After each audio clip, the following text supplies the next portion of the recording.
Peace, love, liberty, radio. And the walls come crashing down as the war at home reaches your town. You have no choice, it's safe and clean. We all submit to the war machine.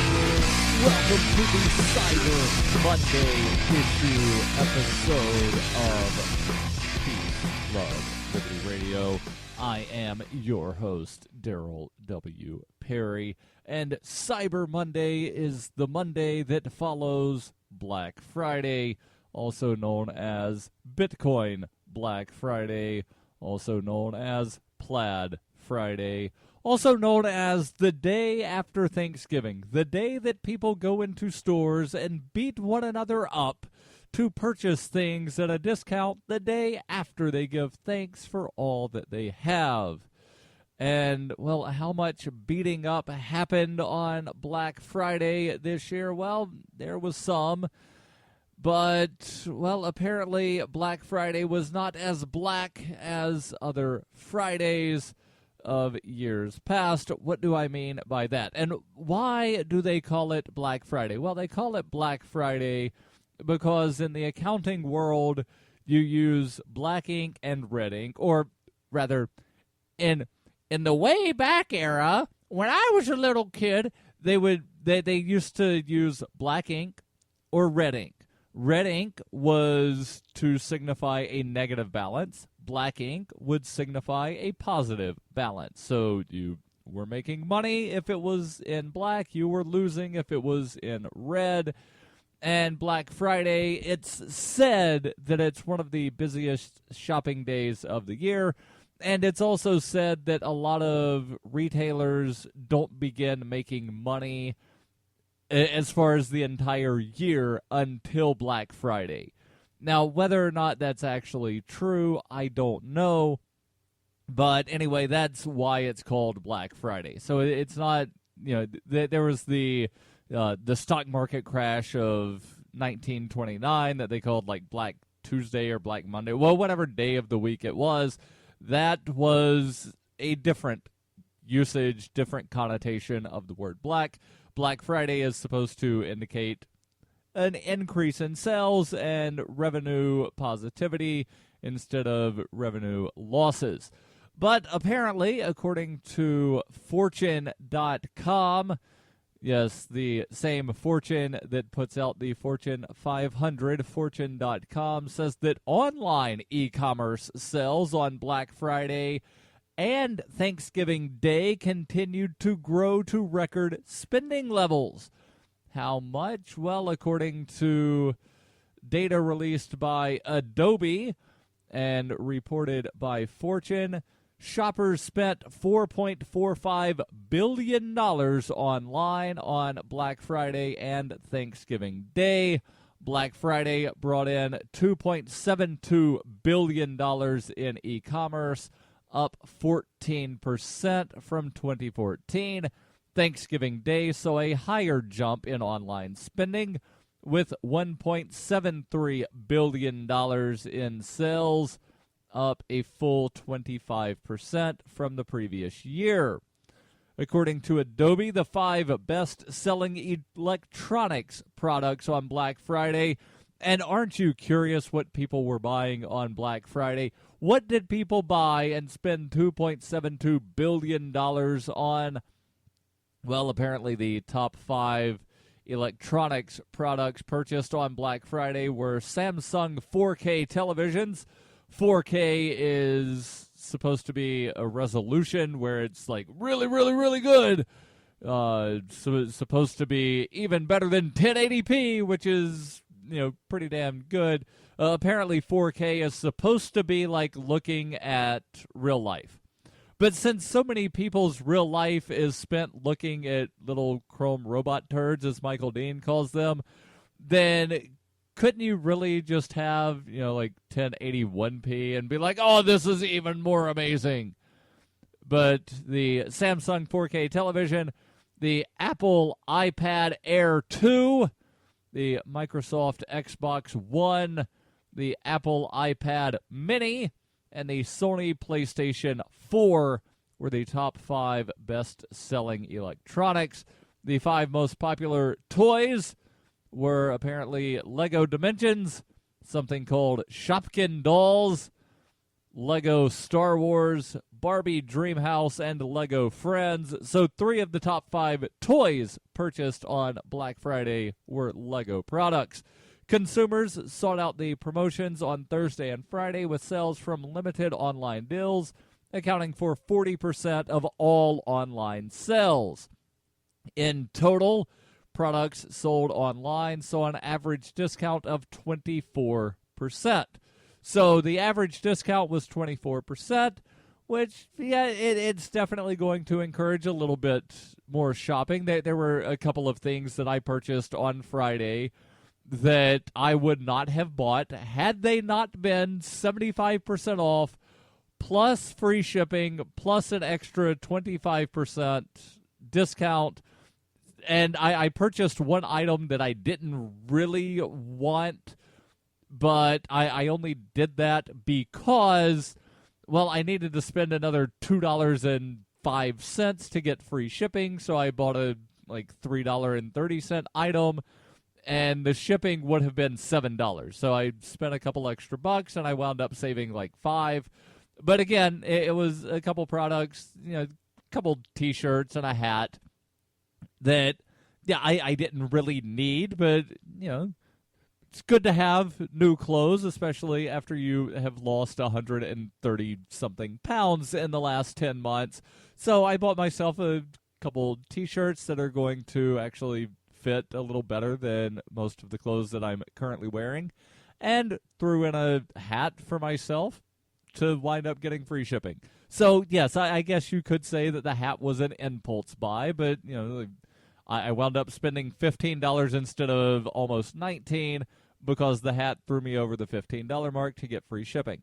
But anyway, so, promotions do wind up working to get people to buy stuff. There were a couple of things that I needed that I purchased on Black Friday that I purchased using Bitcoin through Purse, using, I can't use my own affiliate link, but you can use my affiliate link to Purse, which is savewithpurse.com. And yes, that does sound remarkably similar to the discount affiliate link for Free Talk Live, and I did that intentionally because a couple of people got confused and went to that, and they're like, hey, Ian, the discount, or not the discount, but the referral link's not working. I went to here. And I was like, you know what? Other people are going to make this mistake. I'll go ahead and purchase that URL. So savewithpurse.com, my affiliate link. If you do not have a Purse account, go there, savewithpurse.com, create the account, and then any purchases that you make through Purse, I will wind up getting a tiny, tiny, tiny commission on. And it has to be a tiny commission because Purse gives you great discounts on things that you can buy through Amazon, and you have to use Bitcoin to shop through Purse. And they're also working on having stuff to where people can sell products directly through Purse. So that is amazing. So when we come back, I want to tell you that not everything was rosy on Black Friday. Stay tuned. In 2115 New England, there are no borders, no states, and no regulations, yet never has a more peaceful and prosperous place existed. But Mr. Drake's security company has seen better days. Faced with the prospect of waning power, Mr. Drake intends to replace the anarchy of New England with a government. But at what cost? And can anyone stop him? Anarchy in New England by Joe Jarvis is available from Amazon.com and all major bookstores. In 1999, Darryl W. Perry began a search for traditional values, which led him down a path to the ideas of liberty. He tells the story in A Rebel's Journey, My Path to Liberty. Of the book, Dr. Brian Sovereign says, sometimes it's funny, and sometimes I think it's crazy, but it's always authentic. Find A Rebel's Journey, My Path to Liberty by Darryl W. Perry on Facebook, read reviews on Amazon, ask for A Rebel's Journey wherever books are sold, or visit arebelsjourney.com. When her plush and comfy life suddenly and unexpectedly fell apart, Brooke and her dog Cloud set out to defy the odds. If this is a man's world, as they say, living on the streets is no place for a young woman. One day she awoke in the redwood forest and realized she had become a hobo, and would ultimately come to know exactly what it means to survive. How to Be a Hobo by Brooke Willett is available from Amazon.com and all major bookstores.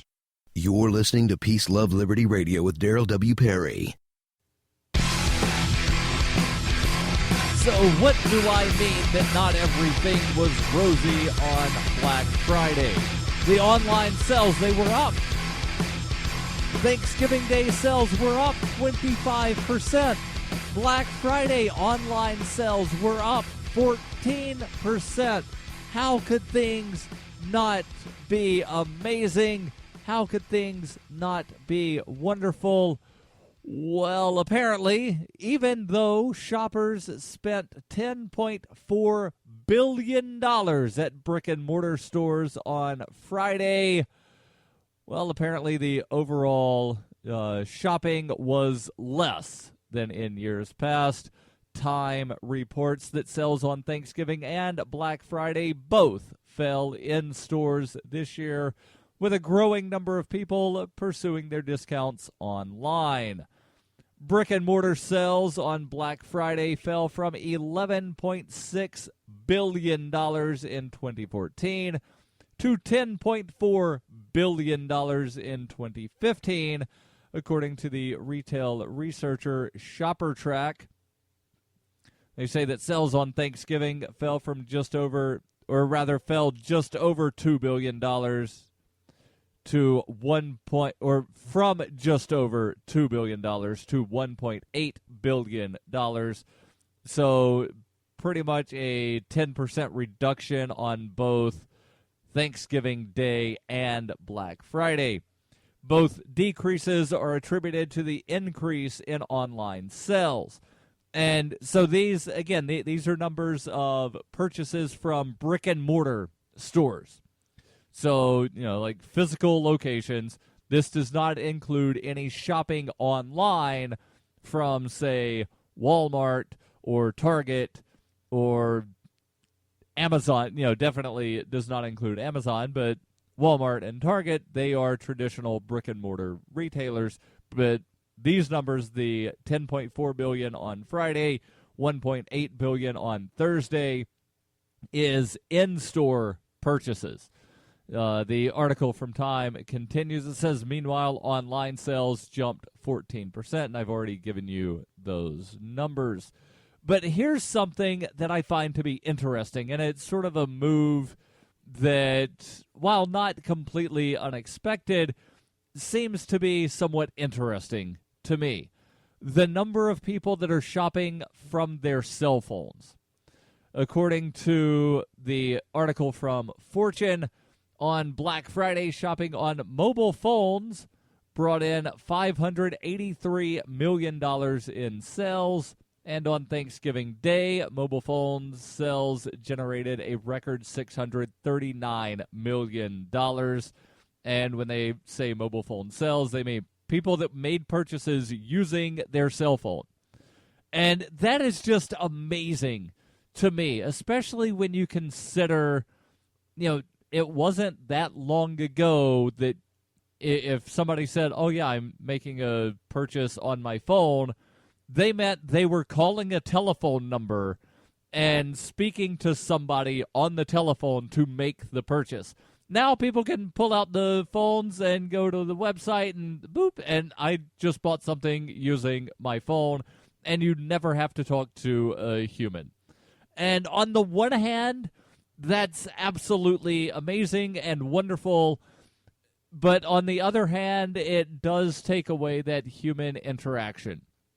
And, it's one of those things that sort of interests me, the psychology of the way humans interact and whatnot, to where I know you've probably seen the image of basically, like a subway car full of people and everybody is reading a newspaper, and the caption is, it's not technology that causes people to not interact. I think for the most part, people tend to stay to themselves, even extroverts, for the most part. And when I say that, I'm talking about in, like normal interaction, just like walking down the street. Even an extrovert isn't going to, like the most hardcore extrovert, they're not going to try engaging every human in some form of interaction. So when I say that, most people generally don't, interact with other people, that's what I'm talking about. Like you're not trying to strike up a conversation with every person that you see. You might strike up a conversation with 1% of people that you interact with on a daily basis, assuming that you go out and you are actually doing something outside of your house. So, I don't really go anywhere very often. So I'll interact with pretty much every human that I see on a given day. There's really only 2 or 3 days that I actually go out and do, social stuff aside from going to the gym. I don't consider going to the gym to be doing something social. That's me going to work out. And when I'm working out, generally there's not many people in the gym, and I'm also not striking up conversations because I'm there on a mission, and that mission is to work out and make myself exhausted and, make my body hurt. But hurt in a good way. So I was talking to Conan Soliday, who is the host or creator of Black Sheep Rising.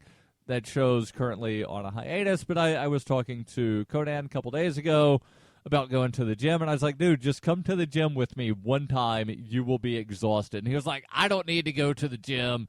I don't have a leaky roof. And I was like, what the hell are you talking about? He was like, well, you don't see me on my roof patching it up because I don't need to patch it up. It's not leaky. I don't go to the gym unless I get out of shape, and then I go to the gym. And I guess I can understand where he's coming from, but at the same time, it's one of those things of, you really need that preventative sort of thing. Like there were many years where I was not going to a gym regularly, and that's how I wound up weighing 317 pounds. And I weighed in this morning at 184. I weighed 317 in February of this year, 184 today at the end of November. So we're talking 9 months and 2 days. I've lost 133 pounds. And part of that is because of a drastic change of diet.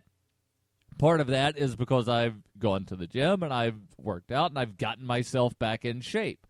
And I'm not as in good, like the shape that I'm in right now. It's not as good of a shape as I was 20 years ago when I was in high school playing football, but it's very damn close.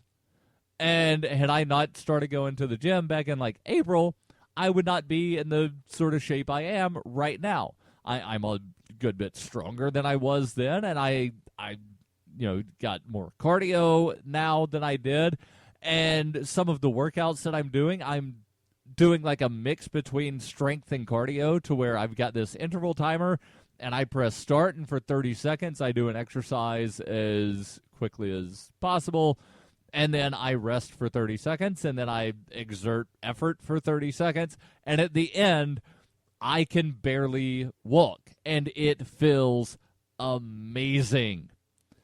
And I'm not really sure how I got to talking about going to the gym from the Black Friday sales, but there's just one more thing that I want to hit on in regards to the Black Friday, Small Business Saturday, Cyber Monday thing, and I will do that momentarily. Stay tuned. You're listening to Peace, Love, Liberty Radio. I'm your host, Darryl W.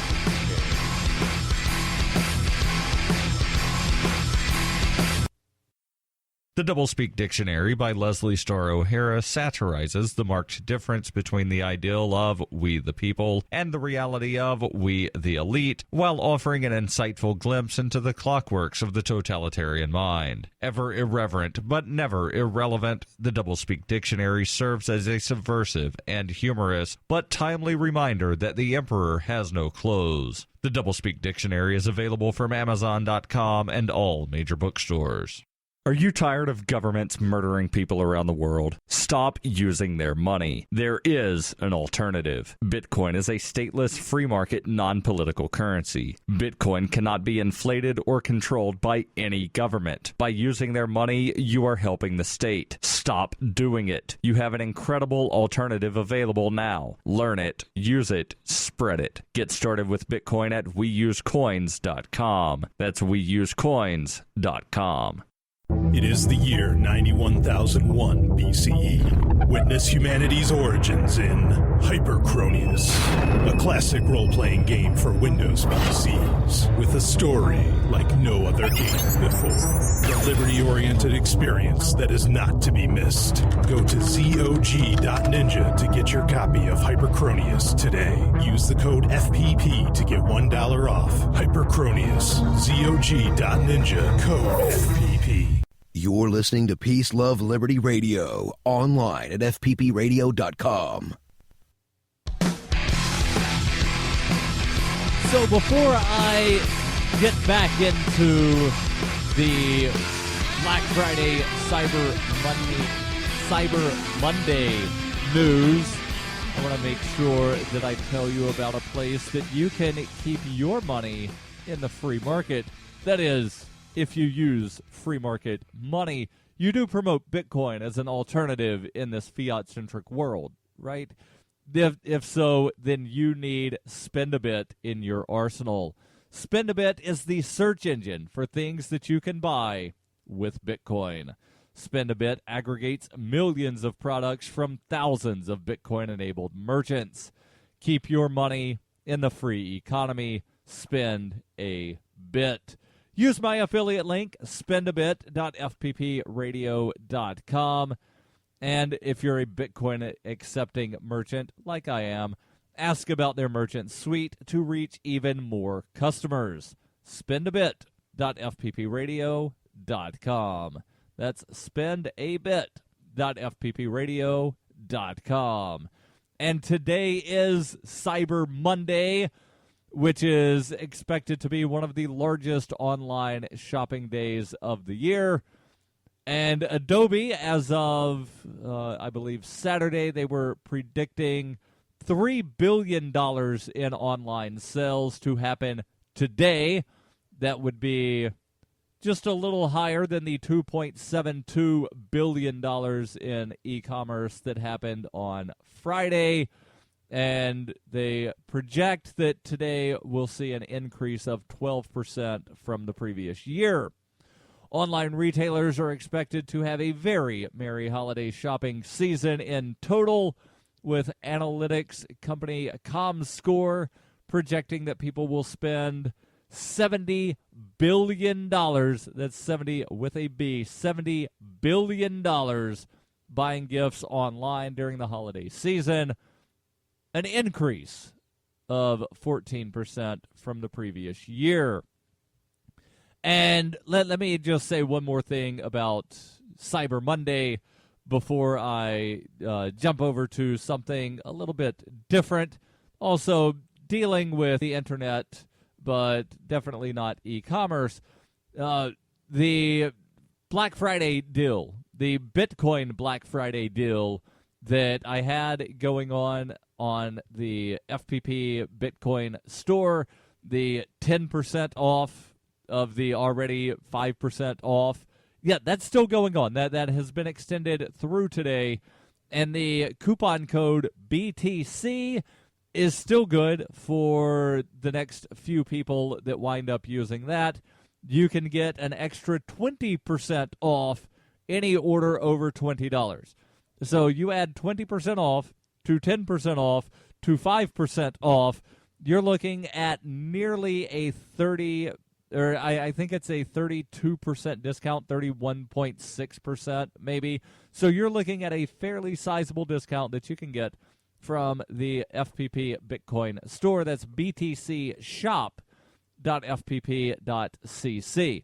So now let me jump over to this other story that I have that was actually sent to me from the operator of one of the radio stations that you can listen to Peace, Love, Liberty Radio on, the operator of Radio Carabao in the Philippines.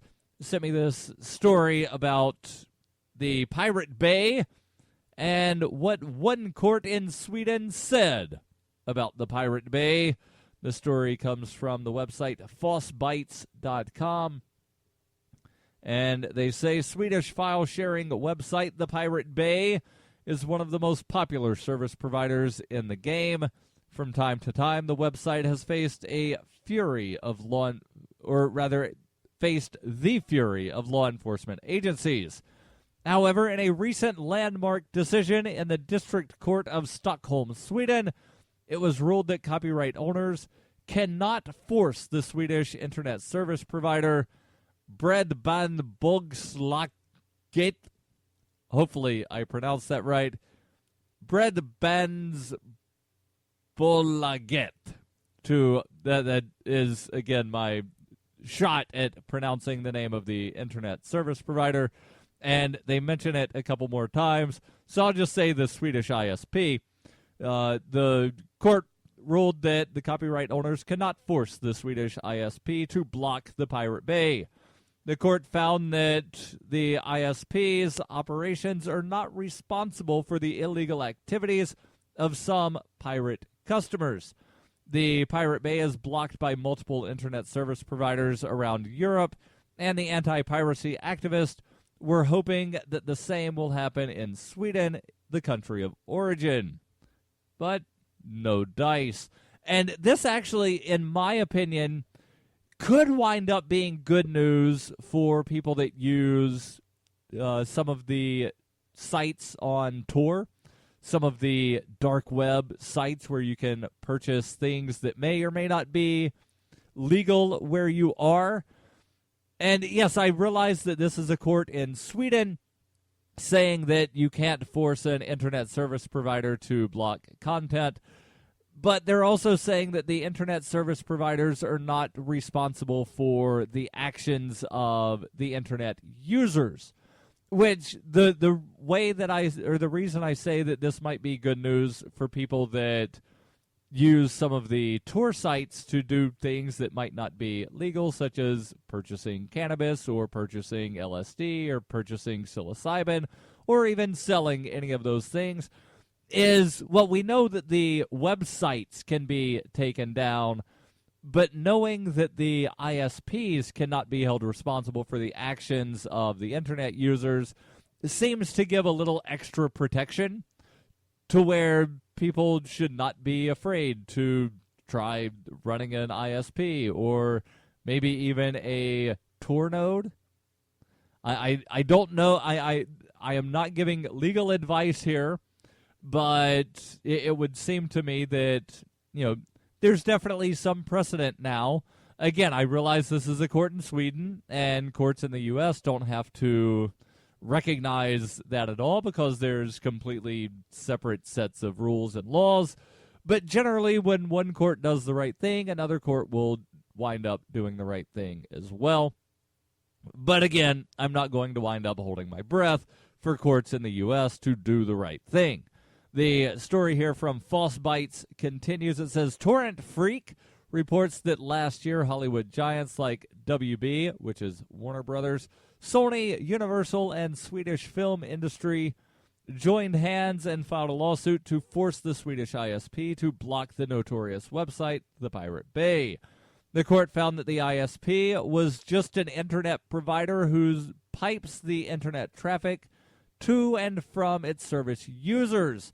So if some traffic flow involves uploading and downloading of copyright-protected files using the Pirate Bay, it's not the ISP's mistake.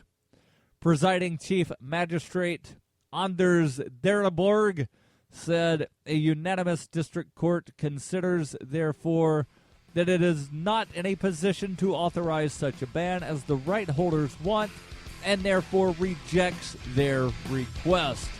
There's a little bit more to this article. I'll post the link in the show notes. You can read it at your leisure. And don't forget, every Wednesday I answer your questions. Send those to me, ama@fpbradio.com.